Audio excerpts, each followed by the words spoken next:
መገኘት ወሳኝ ተግባር ይሆናል። ጳውሎስ በአንደኛ ተሰሎንቄ ምዕራፍ 6 ቁጥር 5 ላይ እንዲህ ይለናል። እንንቃ ይላል።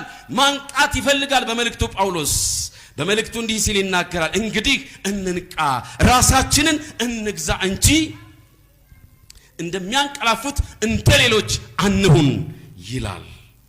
አዎ ቁጥር 8 አለፍ ብሎ እንዲህ ይላል። እኛ ግን የቀን ልጆች ስለሆንን እምነትን፣ ፍቅርን እንደ ጥሩር ለብሰን የመዳንን ራስ ቁር ደፍተን ራሳችን በመግዛት እንኑር ይላል።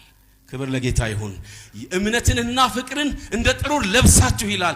ነቅታችሁ ኑሩ ይላል። ፍቅርን እንድንለብስ እግዚአብሔር ይርዳን። እርቃናችን ከመታየት እግዚአብሔር ያውጣን። ለላዶቅያ የተሰጠው መልእክት እንድንቀበል፣ አዎ እርቃናችን እንዳይገለጥ የክርስቶስን የጽድቅ ልብስ እንድንለብስ፣ አዎ ፍቅሩን እንድንጎናጸፍ፣ በዚህም መንገድ የጠላትን ፍላጻ እንድንመክት፣ በእርግጥ በጽድቁ እንድናመልጥ እንድንሸፈን እግዚአብሔር በጸጋው ይርዳን።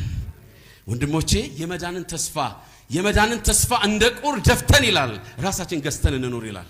ስለዚህ ወንድሞቼና እህቶቼ ይህንን የመዳንን ተስፋ እንዳንቀማ እሱን ይዘን ወደፊት እንድንገሰግስ እንደ ቁር እንድንደፋ። እነዚህ ጥሩር የተባሉ መከላከያ መሳሪያዎች ናቸው። የኛ መከላከያ መሳሪያ መንፈሳዊ ነው። የጽድቅ የእምነት ኃይል ነው። በእምነት የሚገለጥ ኃይል ነው። ከጠላት የሚመጣውን ፍላጻ መመከት የምንችልበት። አዎ የክርስቶስ ፍቅር ነው። የኛ እርቃን እንዳይገለጥ የፍቅሩ ልብስ የጽድቁ ልብስ ነው የሚሸፍነን። ያንን ልንይዝ ያስፈልጋል። ታዲያ ወደ ታሪኩ ውስጠኛ ክፍል እየዘለቅን ስንሄድ ወደ ውስጡ እያለፍን ስንመጣ አምስቱ ሰነፎች ቆነጃጅት መብራታቸው ጠፋ ይላል። በጣም የሚገርም ነውና እነዚህ እንደ እውነቱ ከሆነ 10 ቆነጃጅት ሁሉም የክርስቶስን ዳግም ምጽአት የሚጠብቁ ናቸው። ግን በሚያሳዝን መልኩ ከ10 መካከል 5ቱ የተዘጋጁ አልነበሩም።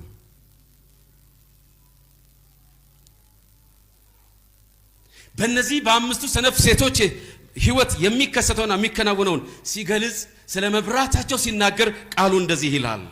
የቃሉ እውነት ቀስ በቀስ ከነርሱ ይጠፋል። የቃሉ ኃይል በህይወታቸው እንዲሰራ አይፈቅዱም። ከወንጌል ኃይል የተለዩ ይሆናሉ፣ መብራታቸውም ይጠፋል። እግዚአብሔር ከእንደዚህ አይነት ውርደት ከእንደዚህ አይነት ውድቀት ይጠብቀን። የበራላቸው የእውነት